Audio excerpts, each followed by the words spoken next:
ఏడుకి 7 నియోజకవర్గాల్లో మీరు చూస్తే ఎప్పుడూ లేని విధంగా అంటే ఎప్పుడో 15-20 సంవత్సరాల క్రితం జరిగిన వాతావరణం దాదాపు గత 10 సంవత్సరాలుగా మీరు తీసుకుంటే పల్నాడులో లేని వాతావరణం నిన్న చూడటం కూడా జరిగింది. నిన్న ఏదైతే ఏకపక్షంగా వైఎస్ఆర్ కాంగ్రెస్ పార్టీకి ప్రజలు మద్దతు తెలియజేస్తూ ఉన్నారు, మా శాసనసభ్యులు గెలుస్తూ ఉన్నారు నాకు సంకేతం వెళ్ళిన తర్వాత నిజంగా పోలీస్ని ప్రత్యేకంగా చెప్పుకోవాలి. మాచర్ల దగ్గర నుంచి తీసుకుంటే మాచర్ల నియోజకవర్గంలో మీరు చూస్తుంటే కరెక్ట్గా ఒక 3 రోజుల క్రితం సిఎల్ని ఎస్ఎల్ని మార్చుకోవటం కూడా జరిగింది.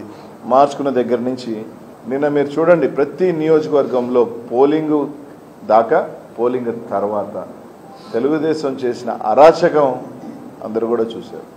మాచర్ల నియోజకవర్గంలో అయితే దాదాపు ఎస్పీ గారు ఐజీ స్థాయి ఒక అధికారి పూర్తిగా మాచర్ల నియోజకవర్గంలోనే.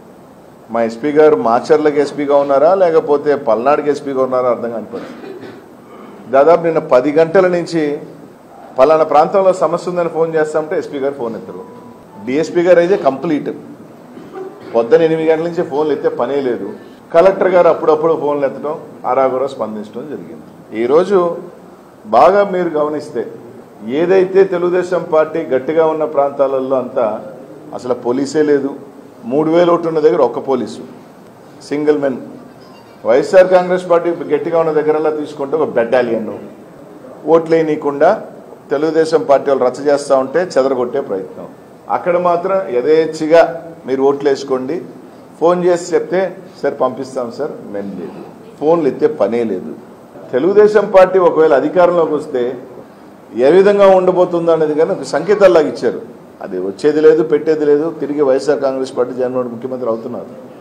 మేము అధికారంలోకి రావట్లేదు అన్న అక్కస్సు.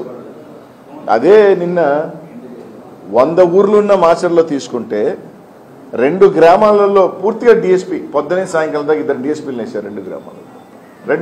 అదే ఒక మండలానికి సంబంధించి కనీసం ఒక ఎస్ఐ స్థాయి అధికారి కూడా తిరిగే పరిస్థితులు లేవు.